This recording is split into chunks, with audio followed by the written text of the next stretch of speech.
Nababahala raw si Chief Justice Maria Lourdes Sereno sa patuloy naman na paglobo ng bilang ng mga napapatay sa mga operasyon kontra droga.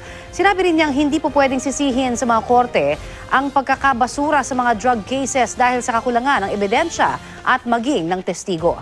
Balitang hatid ni Lia Manyalak del Castillo. He also released Nakakaalarma na raw ang tumataas na bilang ng mga naitatalang patayan dahil sa drug war ng gobyerno ngayon, ayon mismo kay Chief Justice Maria Lourdes Sereno. Pero sabi ng punong mahistrado, walang magagawa ang Korte Suprema sa ngayon hanggat walang naghahain ng petisyon sa kanila na kumukwestiyon sa mga ito. The courts cannot rely on what it sees in the media.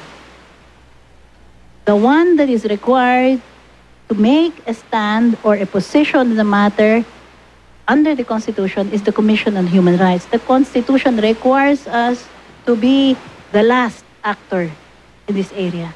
It is not because of shyness or reticence or lack of courage. It is because that is the constitutional design. Because we are required to be very fair while all the investigations are going on out there in the field. Sa ngayon, umabot na sa mahigit 100,000 ang mga nakabinbing kaso sa iba't ibang korte sa bansa na may kaugnayan sa iligal na droga. At dahil sa patuloy na drug war ng gobyerno, patuloy pa raw ang pagtaas nito. Kaya ang Supreme Court nagdagdag ng 240 pang korte para duminig ng mga drugs cases. Ayon kay Sereno, maraming drug-related cases ang madaling nababasura at natatalo dahil na rin sa kagagawan ng mga pulis. Katunayan, isang dating military official nga raw nakasama sa isang high-profile drug raid na nai-report pa sa media ang napilitang palayain ng judge. No case was filed against that drug suspect. So our judge was forced to release him principally because there was no longer any legal basis to continue holding him in detention. We request therefore that the judiciary not be blamed when other agencies fail to either file the appropriate charges or present sufficient evidence against drug suspects.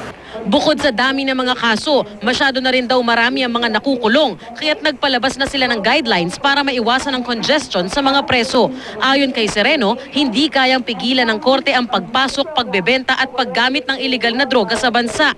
Pero maaari raw silang makatulong na mapigilang magkaroon ng anarkiya sa bansa.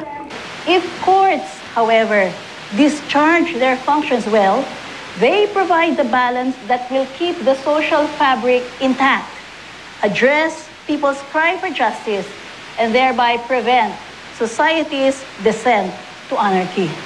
Minsan na silang naggabangga ni Duterte nang sulatan ni Sereno ang Pangulo matapos nitong pangalanan ang mga judge na di umano'y sangkot sa iligal na droga. Pero ayon kay Sereno, handa siyang makipagtulungan kay Duterte. I need to have very good relationships. We need to have very good relationships with the executive department. Regardless of which administration is in power, judicial reforms are not just for one administration. Lia Manyalak del Castillo, GMA News.